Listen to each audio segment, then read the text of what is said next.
broadcast network, AFTERBUZZ TV. Over 20 million weekly downloads in over 150 countries, and your number one source for after-show entertainment.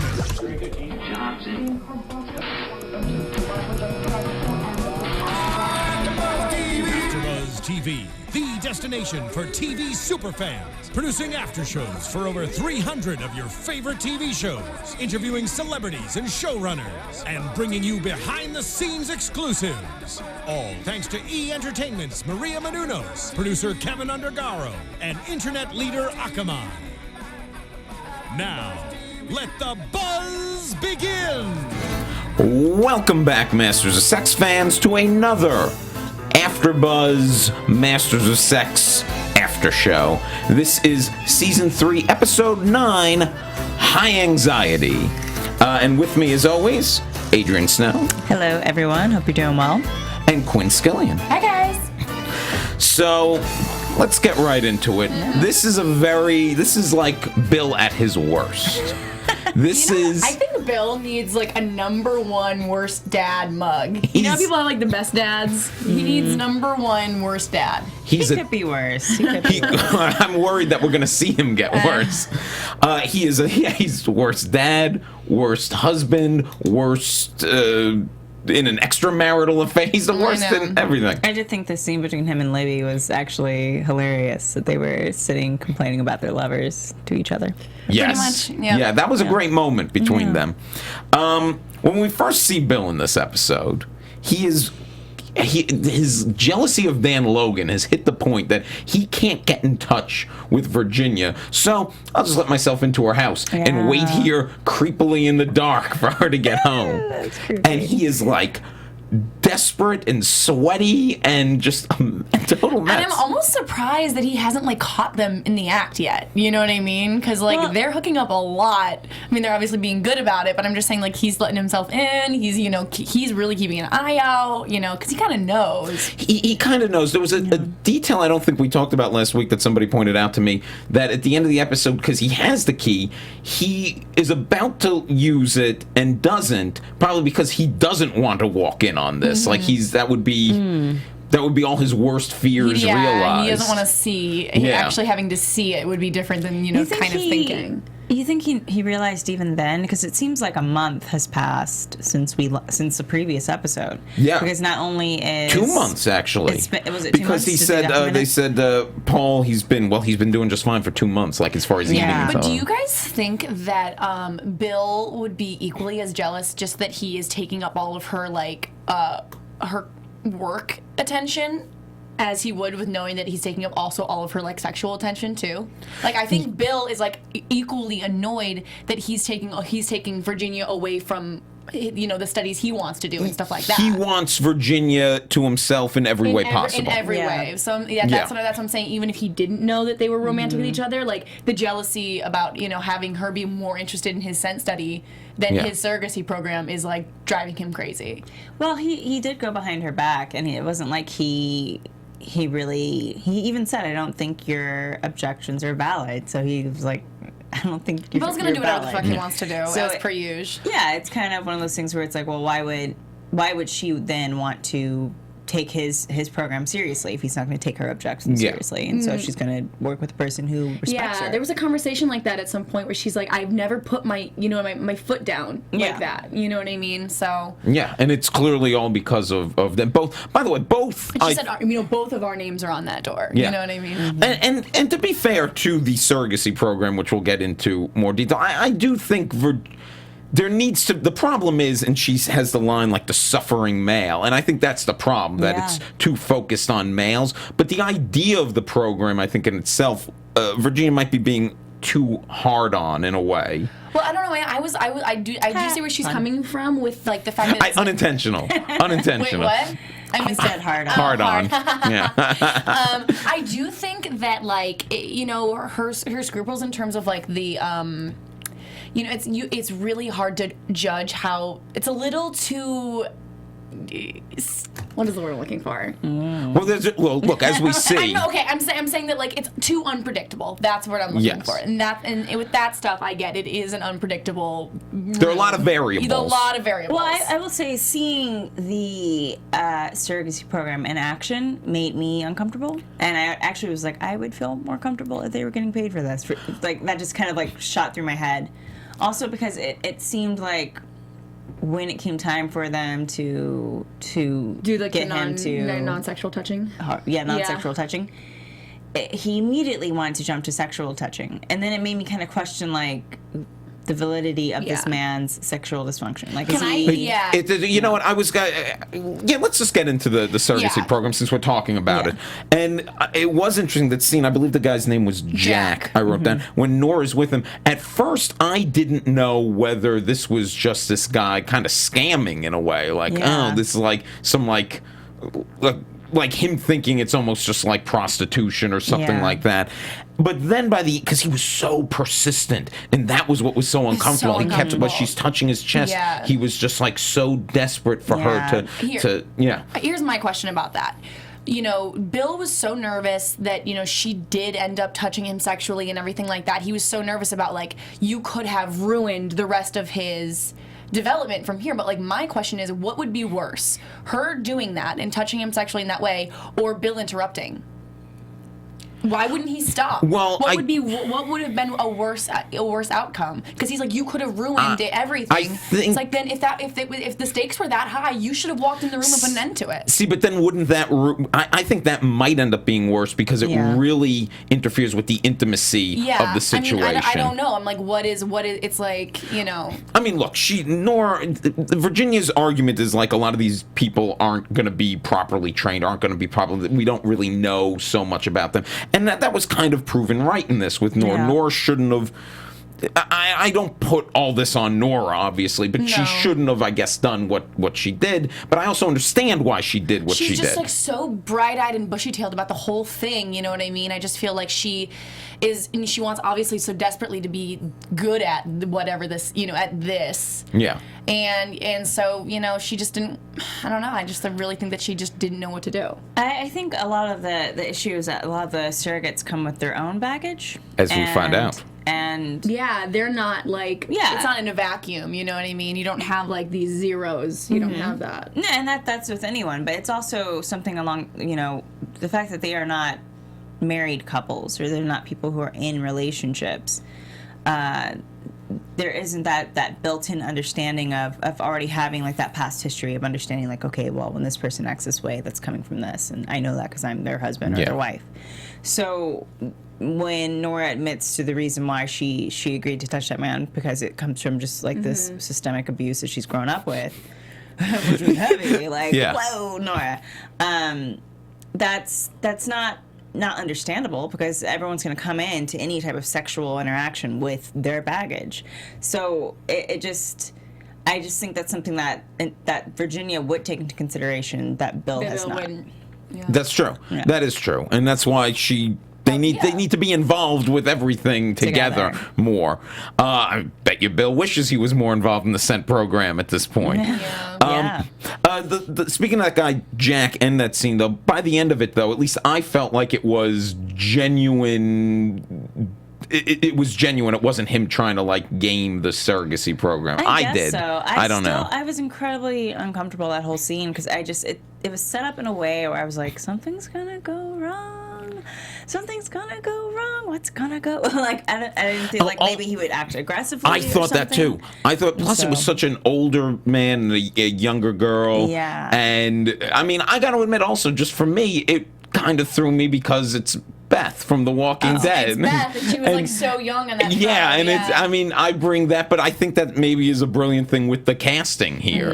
That she looks so young and so, like I said, like bright-eyed. She's so, you know, wide-eyed and naive.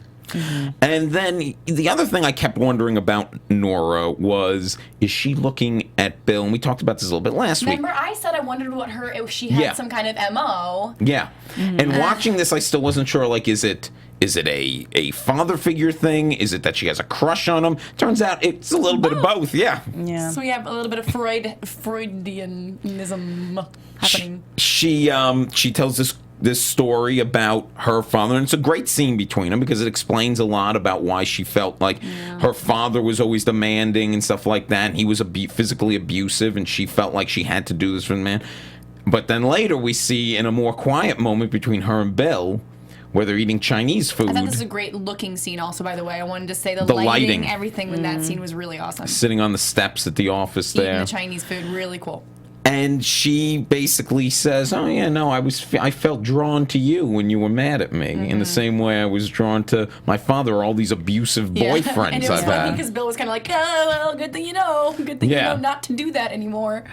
But it does raise a question. I think you were kind of talking about baggage people bring to this. Can someone like that really be in this program? I think she can be in the program. I just think they have to take a little bit more consideration into their pairings. You can't just treat them like they are prostitutes and just put them in a room with some random stranger and that's that. Nobody is going to be a perfect surrogate person. No, but I think if this is a guy who is going to beg to be touched in a sexual way, then you have to pair him with someone who has an experience of being like in a more controlling situation. How do we even account for that? I mean, there's like you just got to go by a million things. People's word, I guess. It's also by the word, but it's also just in terms of what they've already been observing the surrogates. They need to observe the men in the same way. They need to ask those questions in the same way. Like, and from there, kind of build it up. There's a way to get it to work, but it takes a little bit more investment in the people who are doing it. Yeah. I also question the idea of pairing Nora up with any older men at this point, now too. We know that probably wasn't a good move. Yeah. We didn't know that at the beginning of the episode. No. But that's things that they should consider and ask. You know, I think sometimes they take it from such a strict scientific viewpoint and they don't think about the psychology. And also, I mean, that's Virginia's job. She's the psychologist. She's the one who's supposed to break these people down. So, one last note on the surrogacy program: a little comedic relief with Lester. I guess this is how they practice, and Lester's doing a whole with, like, Casablanca fake thing. Identities, right? Yeah, they're all making up like new names and stuff. He's pretending he's Rick in Casablanca, telling the whole, which was was kind of funny. We haven't touched on his film buffness in a while, so I was happy to be reminded of that aspect of him. But you know what? And I didn't even think about this, but there was the foreshadowing of when they mentioned the thing about the Air Force, how the woman reacted, and then later how Nora reacts. Yeah. So it was a little comic relief, but it was also setting some stuff up. So it was good. I like the way they dealt with the surrogacy program this episode. So Bill, though, he, much like that man, is very desperate for sex at the beginning of this episode, and he wants Virginia. He doesn't want. Not desperate for sex, I guess. He's desperate for the intimacy. Intimacy. You're right. I shouldn't. And also, he's an ego-driven guy. He wants to feel like he's winning always. You know what I mean? He wants to feel like he is the object of her affection. And he wants to be with Virginia. He doesn't want her hand or her mouth. He wants to be with her. Yeah. And I don't really know how much we've seen of them doing like more foreplay type sex stuff. So I was like, not recently. Yeah, because she was not like, in a while. because she wasn't walking in being like, hey, I'm ready to go. She had just left Dan. You know what I mean? And it's suddenly it's like she didn't say no. You know what I mean? This might have been the first. I mean, we've seen them after sex this season. Was this the first time we saw them having? No, the very first scene of the very first episode. You're right. The very first thing they were doing. But it's been so long. It was very mechanical, and she faked her orgasm. Yes. And that was a big thing where we were like, Bill should know. He should be able to spot that a mile away. He did. The face. Do you think he knew? I think he knew. Okay. It was kind of like. And that's why he was going so crazy for the whole rest of the episode, making Betty go in and sneak around and get information. So Virginia fakes her orgasm. Bill goes even nuttier, and he confronts her about the whole scent program and everything. And Virginia brings up an excellent point. she didn't want Dan Logan in there. That was Bill's pick because he didn't want Hugh Hefner. Yeah. I know, but it's almost like thou doth protest too much, I think, Virginia. You're making it a little obvious. But it also, that really has to hit Bill because it's like, oh, I've brought this upon myself. I brought this guy in here. And that confrontation leads to the best scene between Bill and Libby that we've had in a long time. Ever. Possibly. And she's right. They should get drunk together more often. I know. Well, I actually thought that scene could end with them having sex.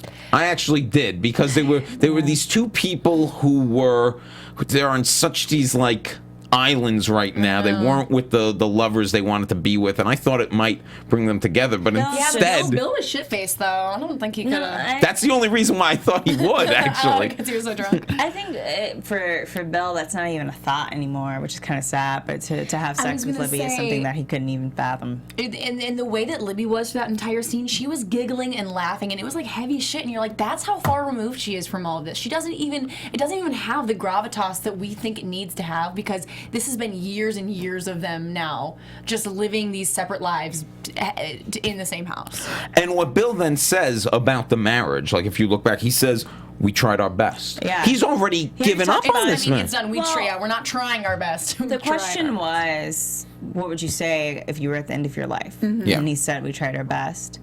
And okay, that was his answer, but then he added on to it, we gave it everything we had.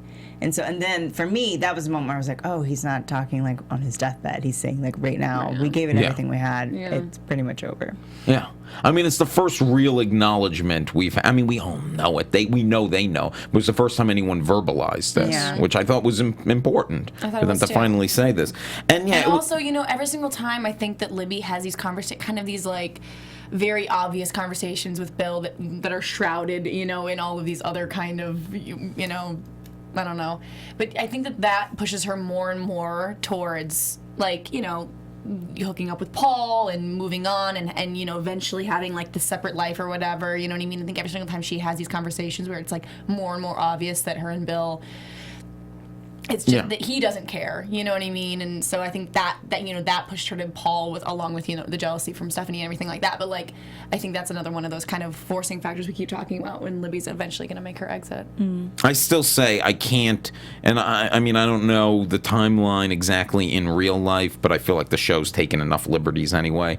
I can't see them. I mean, we got 3 more episodes. I feel like It's over. It's over. I mean, this was basically them saying it's over. I feel like we're going to see it, but I feel like by the season finale, we're going to see Libby walk out on Bill. That's what I'm thinking. I would hope, but if Libby walks out on Bill, then that pretty much means that Dan and Virginia are over, and then if they are gonna go with real life, then it's gonna become like the Virginia and Bill marriage. Well, because I think it actually depends on what kind of a time jump we're gonna expect between this season and season 4. That's true. That's gonna also have a lot to do with what where relationships are and stuff like that. Well, let's talk about, I guess, these other relationships then, and we'll start with Dan and Virginia. He's trying to find a reason to stay in St. Louis. He wants to stay in St. Louis. He's clearly, and they are coupled up, you know what I mean? They look like a real couple. Well, they're very comfortable together. They're their relationship feels very lived in at this point. It totally does. Like in the bathtub and all that stuff, I was like, that's like husband and wife right there. And we kind of first get the sense of how the research has been going. And 75% of women don't get aroused by the pheromones and the... Are they still just smelling Lester's sweat? Like, what's in there? I hope they've refined it from... turn it into like an actual perfume that people are smelling. It's just Lester's sweat. Yeah, that'd be gross. I mean, I can't believe they were making him do that to begin with. But Virginia comes up with the idea of we should see the placebo effect. And I actually thought this was going to work because it made sense to me. If you believe this thing is going to get you more aroused and stuff, it will get you more aroused. But after we see this kind of cross-cut between women testing it and a Virginia Dan sex scene, which, by the way, speaking of sex scenes in this season, I feel like we haven't had a lot of sexy sex scenes. Like the two of them in this one, it was sexy. Actually, I would say the only sexy sex scene we've had before this was actually Alice and Janney earlier in the season. Right. But it's been like everybody's so mechanical with like you have said Bill was with Virginia and stuff like that. So I thought it was nice to see two people were passionate about each other. Yeah, I'm totally with you there. I mean, like, I was talking a lot about the passion that I feel like, in the first 2 seasons of this show were sexy. Yeah. They were sexier than this season. They totally were. I really do think that we talked about this episodes and episodes ago, just about like, that puttering out a little bit with Virginia and Bill. I was also really, really happy to see that too, because sex is supposed to be fun. There you go. So they have the placebo effect doesn't work though. No. But at the end of the day, slightly, but not good enough for Dan Logan to stay. I know, and the good thing about Dan is that, like, I know Virginia was kind of trying to push all these things to make it so he would have to stay longer. She keeps wanting to prolong the study and everything like that. And I was, like, a little bit nervous that they were going to, like, fudge number. I don't know, but he wouldn't, you know what I mean? He's a good guy that way. He wasn't going to, like, he's just, like, he's really sticking to the numbers. I think but the decision that they come to at the end where he just decides, I'm going to come back for you, is the best decision. It's not something where he's trying to figure out a way to stay and then come up with like some like, no pretense. No pretense. It doesn't feel genuine if he's always just trying to find a reason to stay. Where it's just like, you know what, I love you. I want to stay for you, and I want to try make something work. And he was just like, we love each other. And there was the confession of love in this too. It was clear. No, it was really sweet. What's interesting about that, though, the only reason there is pretense is because of Bill. Because clearly Dan's wife is a non-issue. He said that they have a understanding. Yeah. Which I was still thinking about what you thought about maybe her being ill. Yeah. Sounded pretty much right up that alley. That still could be. Yeah. I mean, I assume we're going to meet her sooner rather than later. Maybe not. We hadn't really even brought her up really at all. We've been talking about her a lot on the after show, but they haven't mentioned her in the show like in episodes. That's true. I feel like we're going to have to see her at some point because I think we have to get a little bit more of an understanding what their understanding is, and maybe it is she's that she's ill, or maybe in this episode for sure. Yeah, and maybe it's or they just have an understanding, like some people have that. Yeah. The Clintons, I'm just saying. Do they have an understanding? I've heard rumors. When I in the book Game Change, they alluded to like Hillary knows he does his thing, but they're two people who love each other, but he does his thing. Yeah, well, Kurt Russell and Goldie Hawn have admitted as such. Oh, did they? She said that there are things that I'm sure that he's done that I don't ever want to know about. Like that's something she said once. Oh wow. Yeah. Well, if you know about more celebrities in open relationships, let us know. Will Smith, Jada Pinkett Smith. Oh, there you go. What do you guys think about? I'm just thinking about like now that we're talking about relationships, what do we think about this little triad of Austin and Betty and Helen? Because Austin was a mess.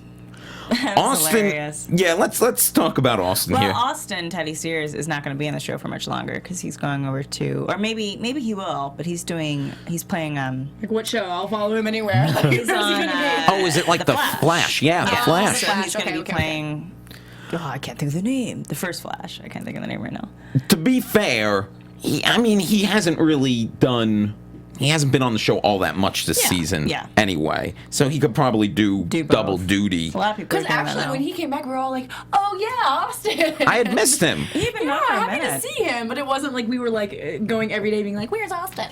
Well, he shows up. He's a wreck. He has lost. Takes off. Yeah, he's lost custody of his kids. The dumbest thing in the world. I'm unfit. Yeah. I know. And then talking about his physical fitness. That's what when you realize you're unfit to be a parent. I guess you strip naked and scream out the window. Because you think it has something to do with your physical It's prowess. the most logical reaction. Yeah, right. It makes total sense. I just almost feel like I don't know. Maybe Helen isn't pregnant. And she was just I think she would lie about that. I don't think she'd really lie. Cruel. I thought she was just trying to do that to make Austin feel better, and then she was going to have to go behind Betty's back and get pregnant in a different way or something like that. No. Look at that, one and done.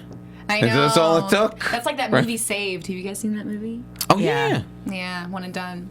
I like that movie. I like that movie. What can I say? If the timing's right. I mean, I also liked how they kind of reinforced that Austin is just like a giant man-child. And that was why he loved his kids so much, because he had so much in common with his children. Yeah. And then you actually get to see him acted out by, like, asking for more ginger ale and asking where the Frosted Flakes were. The Frosted Flakes, yeah. And not being dressed the entire day. And Wanting also that weird fake suicide note? Yeah, wait, so he just wrote like a suicide note and then just took a shower? Yeah, I guess he's like, I just wanted to get that out. He just wants attention. Yeah. And he wants to go into the bed with them. He's like, can I sleep with you guys? I Like, know, can I come in there? It's I like, threw up. I don't think you could even fit in that bed. You're like 6'3", dude. Yeah, Just a little man-child. But you know what? The one thing, and actually this kind of disappoints me, and maybe it's because of his shooting schedule with other projects, but you know, he talks about how he only felt like really himself when he was with his kids. It would have been nice for us to have seen him with his kids and kind of gotten that. That's like 2 seasons ago. But even I remember, like, he is actually really good with his kids. Yeah, we could have used shrouded in all of his like, extramarital messing around. It was like hard to kind of be like. Yeah, I don't know. I would, if we want to. I mean, I know he's not. I know he's basically here almost for like a comic relief at this point. But I don't know. I think it would have hit me a little bit more. I would have felt a little bit more for him if I'd had a moment where I got to see him like with his kids. But then again, you know, there's a lot of they're juggling a lot of people. They're juggling a lot of different character arcs, and like we haven't seen Beau Bridges in forever. We haven't seen Allison Janney. We may not see them again. Or Tessa. What the hell? Yeah, we haven't seen. That's who I'm disappointed with. I want to see more of Tessa, and because that was so built up for like the entire first half of the season. Everything was Tessa. When is she gonna talk to mom? What's going on with her relationship with grandma? Blah blah blah. And then it was just like cold turkey. See you later. Yeah. I hope we get back to her, because I hope the show doesn't just like. And I would be shocked if they did this, but sweep the whole rape thing under the rug. No, I'd be shocked if they did that. Something's happening where that's probably just festering and it's going to come. Maybe they'll bring it back for season 4. You know, sometimes they do. Like I said, weird like jumps a lot where of they things. don't A resolve lot of things. things I think are going to be like. I'm wondering about where we are temporally. Like, if Helen's pregnant, like, are we going to see her give birth within the next 3 episodes? You know what I mean? Or is that going to wait until next season? That could Just because we're happen. jumping It could forward, happen. you know, you don't know. Like, You never know what they Virginia do. was pregnant one day and then had the baby the next. I know. Yeah. We I mean- haven't seen that child in a very long time, so I hope she's okay. She's with George. Okay, George is yeah. watching all the kids. George and Tessa, they're all hanging out. Yeah. Just taking care of each other in a cardboard box somewhere, I assume. You know- see the house. We're talking about Betty taking care of Austin as like a kid, but she's also like torn between the 2 work parents. She's Yeah. like the kid torn between the 2 work parents in this thing. But she took care of him though. She's like, I'll get you some ginger ale, blah blah blah. So she's like showing that she's kind of ready to take on like a more maternal role. Oh, but I meant more with Bill and Virginia being torn. When Bill asks her to like, yeah, I like how he comes to her. It's like, you're right. We can't have secrets. No secrets around here. So you got to find out what Dan Logan's up to. Yeah. It was so weird. And he goes, and Betty, you know, she goes there and very not so subtly In starts a bringing very it. Betty way says, hey, I'm not supposed to tell you this, but I'm going to tell you this. Yeah. And Virginia denies it. And then, of course, Bill confronts Betty. And Betty's like, she denied. And he's like, of course she would deny it. Yeah, but I get where Betty's coming from. She's not trying to see the you know, she does want to repair this stuff. She's like, I worked hard for this job. Yeah. You guys go under, guess what? I'm screwed. Yeah, she's in a tough spot to how to handle this, because this whole love triangle could bring down the whole study, the whole office. I know. I wonder if like there's going to be kind of a culmination between I don't know, just like a lot of things coming to light at once, and then maybe we'll see Tessa again back there because she was the one who was kind of like needling in around, you know, her mother's kind of love life. Maybe. So maybe all that will come together at the That's same time. true, because Tessa is very much against her and Virginia and Bill being together. Yeah. So Wait, did we talk about is it Bill specifically, or is it just men in general? Just it's Bill specifically, right? I think she doesn't like the fact that her mom's kind of giving her advice about one way and then living another. Yeah. So it's Bill, and then I think also just not being honest. I think she would have a problem with almost just any guy who's just kind of hanging around or whatever. But yet, I think the Bill thing hits extra hard because I think she's a hypocrisy she feels to it. They work together. She's also, Tessa's, as we saw at the beginning of the season, has a relationship with Libby. Yeah. You know, so she's got to think that, like, oh, is my mother breaking up this marriage? You know. But Libby also has the understanding as well. It's kind of, I see where Tessa's coming from to a certain extent, but these are adults and they have their own relationships and they have their own understandings, and she should keep her nose out of it. And that's true. Yeah. That's true. It is none of her business. Yeah. No, she's really angsty. It's hard. But someone should talk to her. I know. Someone should really I'm just saying, like, teens on TV, we were talking about this, like, about, you know, Fear the Walking Dead or whatever. Teens on TV are so angsty when you have all these other things that are so much more prevalent to the show, to how I feel as a viewer to it. The last thing I want to do is deal with, like, you know, just, like, stuff where one conversation could fix it. It's really irritating. That gets frustrating. It's really frustrating, Yeah. Yeah, and I feel like they should probably talk to Johnny. Well, let's talk about that. Let's talk about Johnny. About nocturnal emissions. So Bill shows up late to the big football party. I like the moment where it's like, oh, and let's give a round of applause to Bill, who clearly was like the absentee coach and was terrible. He couldn't even bring the trophies on time. Yeah. So, worst coach, worst dad. So it ends, the party ends, and Dennis doesn't go home. Dennis is sitting outside there with his little trophy. He was the MVP, too. Yeah. And Bill's like, oh, what's wrong? And he's like, you know about, like, and he's like, well, let me show you. And he brings out a book, and he's talking to him about nocturnal emissions. And Johnny overhears it. Johnny sees this happening, and Johnny flips out and starts throwing crap. It was so funny to watch him hit that kid with the book. Yeah. It really landed. Like, it made a loud noise. Yeah. At first, I wrote, I hate Dennis, when I saw him sitting outside. And then when he discussed, like, what was going on, and because I don't know, maybe it was just the acting that was going on I hated, but that he was just having, like, a really innocent child moment. Then I was like, oh, okay. Yeah. And then to have that reinforced by Johnny being such a little brat, I was like, oh, I don't hate Dennis anymore. Especially because, like, bullyee becomes bullier. But, well, in defense of Johnny, though, his father has been acting more like a father to Dennis, we've seen, than to John. Like, I understand I get why. that frustration, dude. I would probably do the exact same thing. I don't think he should take it out on Dennis, though. I think he should take it out on his dad. He's a little kid. You know what I mean? Set the baseball card on fire. The other thing that's so that scene was bizarre, though, because he threw the thing. He's like, get out of my house. And this scene ended. And it's like, it's not dealt with in any way. Didn't that deserve a conversation? That's crazy that Bill wouldn't be like, yo, we got to talk about something. Although it wouldn't be the first time Bill doesn't talk, so I buy it, but at the same time, I'm like, something should be going. Like, I assume the next scene would be like Bill going to Johnny's room, like, what are you doing? I wanted for a conversation there. I really did. That's the thing with Bill, though, is that he's not really confrontational with anyone except. But he's good at punishing. Except Virginia, he doesn't. I mean, even with punishing, he's not even really that good with it. He kind of leaves it to Libby to do. I mean, he's done it on occasion when he's gotten really angry. But he's not a confrontational person unless he's just, like, in the middle of his own bad day. So, you know, with him and Dennis, when he confronted him that one time, that was more of his own personal stuff. Or when he confronts the crazy Christian. Well, I was going to say he was confrontational with him in this episode. That's his own personal stuff that he's taking out on someone else. You know what I mean? He lashes out at whoever he can in these moments. But when it's actually healthful, like a healthy confrontation, he does not know how to do that.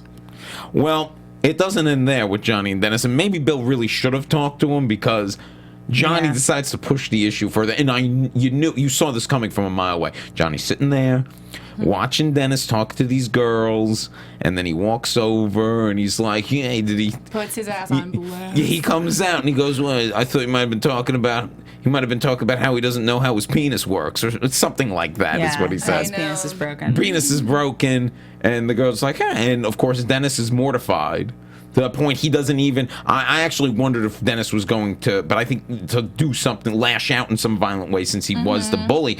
But he doesn't even do that. I think he has respect for Bill now that he wouldn't do that. Yeah, I also think that like with Bill's kind of pseudo fathering, I think that's tempering Dennis's anger. That's true. But also, it could also just be you're so mortified. It's like I don't even know what. I mean, that's the most mortifying thing. If I was one of those girls, I would be like, you sound weirder talking about his penis problem than he is right now. Well, I almost sensed that like the girls thought both of them were idiots. You know, because Johnny also kept talking about. And it was this weird point of pride about his father. Like, he's a famous doctor, and he's really smart. Yeah, and Dennis had to ask him about his penis. Like, you know, it's a really weird scene. But it's also the perfect thing that, these kids who are roughly, how old are they? Like 12. Yeah, that they would do this. Yeah. It didn't necessarily seem necessary. It didn't seem necessary to even really have that interaction between Johnny and Dennis. I don't know. I guess I'm getting kind of tired of it unless it's going to lead to a confrontation between Bill and Johnny. Well, yeah, I think there's like a lot to do with like how we're now watching kind of how Johnny is growing up, you know, in terms of like what his relationship to his father is doing as him, like as a person who's growing into like his own human. And I think that was just like that scene was just to kind of show like because of his relationship with his father, now this is the kind of person that Johnny's becoming. But it occurs to me Johnny really is his father's son because his father did confront, humiliated Dennis. Now Johnny's the whole Masters family just humiliates this kid. Oh man. Let's talk about the other member of the Masters family and her relationship, Libby. Joy is dead. Can someone explain to me on the comments how you think that she was like a plug pulled or like, I guess just her condition. She just slowly deteriorated. And also, like that. I wanted to know medically what happened. I'm sure there's some type of muscle atrophy that would happen just because she's not able to really move. And 50 years ago, people maybe weren't taking care of people the same way we do now. I don't know. I was just wondering I'm just curious medically as to what happened, that's all. But again, I like how this season the show doesn't necessarily like they just kind of throw us into they're at the grave. They don't spoon feed us. We've always liked that. So Paul's there, Libby's there visiting Robert's grave, and he's getting some much needed closure because he said to her, I'm so sorry for your loss, and she just needed to hear it. Yeah, and he points out no one's probably said that to you. Yeah. So that was a great little moment between them, and it's clear Paul just wants Libby. Yeah. And Libby is not. Well, she rejects him again and again until Stephanie expresses interest in Paul. She was irritating, wasn't she? Sarah Silverman's sister, I believe. Oh, is that Sarah? I believe so. I saw her. Like Laura Silverman. I believe that was her. Yeah. Sarah Silverman's sister. Well, she did a good job because she was supposed to be annoying, and she was. Yeah, she wants to move in on Paul and is not subtle about it at all. Yeah, she circled in like a hawk. And then Libby not subtly sets them up. I know, that's what Stephanie asked for. She asked to set up. And, it seemed to be working there. Libby spying on him or checking the mail. To be fair, she was, and then she heard the voice. Libby just spends a lot of time at home. Girlfriend needs to get out and about. She's a housewife. That's why it was good when she was volunteering and working with Robert in the civil rights movement. But because also we don't see their other children, by the way. We don't see the other Masters children. 3 children. Where are they? But again, probably why we get a disclaimer at the end of every episode. We swear they're not being horribly mistreated. But it's until Libby sees that starts to realize she's getting jealous. Yeah. And that she really does want. What a human moment. Yeah. What a human moment, of course. And then he comes out of the shower and he's got towel around his waist. She's just letting herself in. Tan and sexy. Get it, Lib. Get it. I also think that that just her having the interaction with Bill and having it kind of end on that note where he already thinks the marriage is over. Kind of like you were saying, ignites that the desire to be like, well, this man wants me, and She- and I enjoy being with him, you know. She's realized she's going to have to move on at some point. And look, Paul seems like a good guy. I mean, we know He's Joy. good with kids. He's good. I mean, that was a point that was made by Stephanie. And, you know, so it's just a natural. It's also very convenient. They're neighbors. It's easy. It's, you know. Did you guys? Oh, sorry.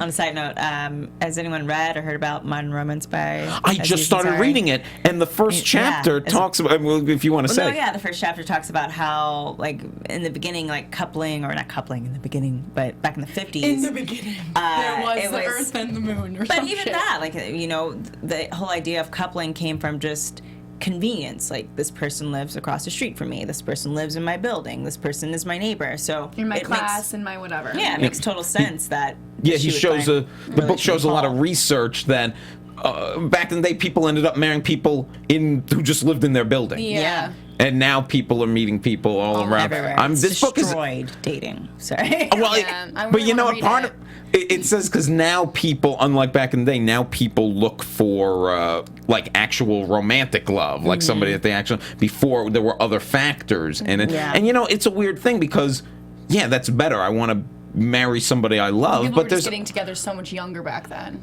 but there is something that when I'm reading this book, I'm like.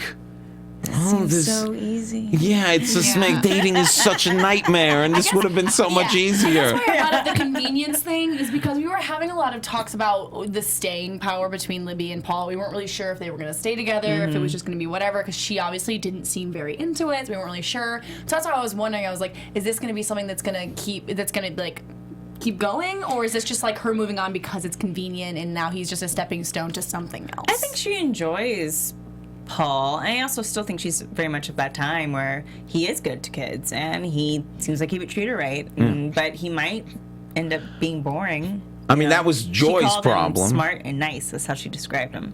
Yeah. Well, So- wasn't Joy just kind of like it just kind of felt bored? Like it wasn't that he was like a wasn't bad bad, he was guy. just It was just that she was bored and that she her. could fall into the exact same trap that Joy was in. But you know what? He's going to be more exciting than Bill. yeah. Seriously. He's going to actually, You know, touch her. yeah, he's going to have Yeah. sex with her. So, He seems to have a passion for her, Yeah. which is a big thing, you know, just to have a passion for Like someone. we were saying, we've been missing a little bit of the passion. We got two nice passion scenes, actually, now that I think about it. We had the one with Virginia and Dan, and then this nice one at the end with Libby yeah. and Paul. Yeah. That was, so I don't know. I think, and that's another reason, because I actually think their relationship can really work, and that's another reason why I think that we're building to her leaving Bill. And Bill's going to flip when he finds out about this, which I assume he's going to find out, because he, you know, He wants his cake and wants to, Yeah. you Yeah. know. I like that also, though, we've given our listeners a reading assignment this week. So, Modern Romance by Aziz Ansari. Okay, now I have to read It's this good. It's dang good. book. I'm reading the whole thing about texting right now, and it's making me like, because I Yeah. always don't know whether I text Did you or see call him- the girl. Did you see his stand-up Call. at Madison Square Garden? No. Yeah. He had someone come up to the stage and bring her phone and like With his text- with her texting. texts from like a date, a Oh. first Well, date. this This guy is- that she was dating, yeah. Yeah, it it came was out like around the same time. Like that Madison Square Garden was kind of taped in timing to be released with Modern for, Romance. publicity and stuff. One last thing I want to bring up before we get to predictions, and we alluded to it before. There is the scene with Ronald harassing Bill in the lobby, and Bill just, I mean, he unleashes, like he grabs him, and I feel like though, I mean, yeah, we know it's all coming from another place with Bill, but I think also rightfully so. This guy's in there harassing people All the time. and Bill says like, "I've been sent by God," or As whatever. a warning. Yeah, as a warning, Yeah. which I thought was a great moment. That was awesome. Yeah. I loved every second of that. And I know it's very different, but because we've just gone through a week in the real world where there was an issue in like an office where somebody was feeling that they had a say more from God with the whole Kim Davis thing and the gay marriage thing. Like it actually made me think of like religious people like that.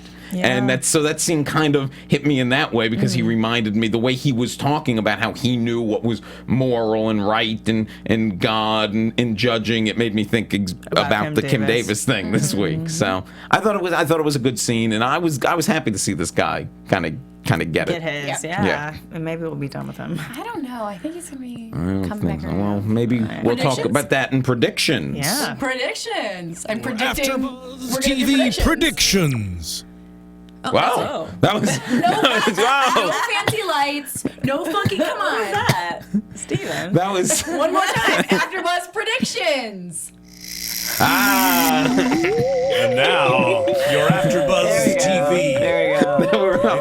we would not continue unless we got the lights. I like how his head just popped I out. know. He's like, oopsies. Okay, Quinn, do you want to start this out? Ugh. Okay. I think. What do I think is going to happen? Honestly, I'm curious now to see where Virginia's at with Bill now that Dan isn't going to be around. Like now that she won't be like otherwise occupied. I'm wondering if maybe she might rubber band back. Okay. I think she's gonna miss Dan when Dan's not Yeah, around. I think so too. But I'm just wondering what that's going to do with her relationship with Beau. It's a possibility. Well, I think I'm curious to see what's going to happen with Nora and Bill, and just how the surrogacy program is going to play out. I think she might make a move on Bill just because she's kind of put it out there that she's drawn to that personality type. Also wondering where Virginia's at with like if she's going to come around to the surrogacy program. I think she'll only come around if they make it full circle, so male and female. And then I think As it should be. Yeah, as it should be. I also think she might. I don't know. There was that in that preview with like her and Bill are gonna try out the surrogacy program or something like that. They Bill's mentioned it. always like trying to like find ways to have like, Like, yeah, no, we just do more research. yeah, we'll just have to Right? do it ourselves. If you read the Masters of Sex book, it's a little creepy. Like Virginia, because they interviewed Virginia and she's talking about like he would always kind of just find like a reason to test it out with them. Anyway. Bill Masters, you sneaky That's why he was the master of sex. What's yours? That was terrible. Just a really quick thought, and I don't necessarily believe this, but when you were just talking about Nora, it made me think about, you don't think that she kind of did what she wasn't supposed to do in order to... No. Okay. To get Bill's held, attention or anything like that. Because we would have seen a look or something. Okay, I didn't think so, but it just popped in my head, so I figured I'd throw it out there. It will be interesting if they play into some type of sadomasochism. If that ends up becoming the topic that's I could arisen from Nora. totally see that happening. But I don't think she did that on purpose. Okay. I think she is submissive. Okay. I didn't think so either, but it popped in my head, so I wanted to throw it out there. Okay. This has never been a violent show, and I don't expect it to suddenly become a violent show, but there have been a lot of Bill outbursts, and I'm very worried that there's going to be, with this Ronald character, some burst of violence, something that happens to the office, something that happens to one of the surrogates coming out of there. Or maybe something like to happen to like really, really ruin the reputation of the office, you mean? Well, you know what? I mean, yeah, maybe it's like that, or maybe it could even act out in some way. Because when Nora left with Jack, when she left with him in this episode, I kept thinking like, oh, if the religious people see like these girls coming out with these guys going places, are they going to think that it's? And I wonder if some of these religious nuts are going to, act out in some way, and that's what I think might end up happening. That's a possibility. Here. So I could see that. Yeah. Yeah, something. So they're definitely leading up to something there. It's building. There's a lot of weird, violent feelings coming to the surface. Do you guys think we're gonna see stuff with Tessa and all that kind of stuff that's been put away come up in the next episode, or is it gonna wait all the way into the end of the season? Probably the episode after. Yeah. I think in the penultimate episode and in the season finale, we're going to get a lot of these kind of loose threads that we haven't talked about in a while. So I'm excited. I'm actually because I'm sitting here being like predictions, being like, God, I don't know. Yeah, predictions with the show is always tricky. Yeah, it really is. It really is. Okay, well, that's it for this week then. We'll wrap it up. Adrian, tell the people. Sorry, water. Yes, you can find me on Twitter and Instagram at Miss Adrian Snow. That's MSEDRIANSNOW. Quinn. You guys can find me on Twitter at Quinn Scillian. You can find me on Instagram at Quinstagram, and you can search for me on Vine at the Quinn Bee. And you can follow me on Twitter at The Real Will Link. You can also listen to my pop culture comedy podcast, Will Sean Podcast. Really? I'm going to try to get you guys on sometime soon as guests to talk about all this. I gotta find out if Sean will podcast. That's the only way you're going to know. And you know what? Read Aziz Ansari's book again, Modern Romance. We're plugging everything. We will see you next week. Thank you so much. Thank you. From executive producers Maria Menounos, Kevin Undergaro, Phil Svitek, and the entire AfterBuzz TV staff, we would like to thank you for listening to the AfterBuzz TV network. To watch or listen to other after shows and post comments or questions, be sure to visit AfterBuzzTV.com. I'm Sir Richard Wentworth, and this has been a presentation of AfterBuzz TV. Buzz you later. The views expressed herein are those of the hosts only and do not necessarily reflect the views of AfterBuzz TV or its owners or principals.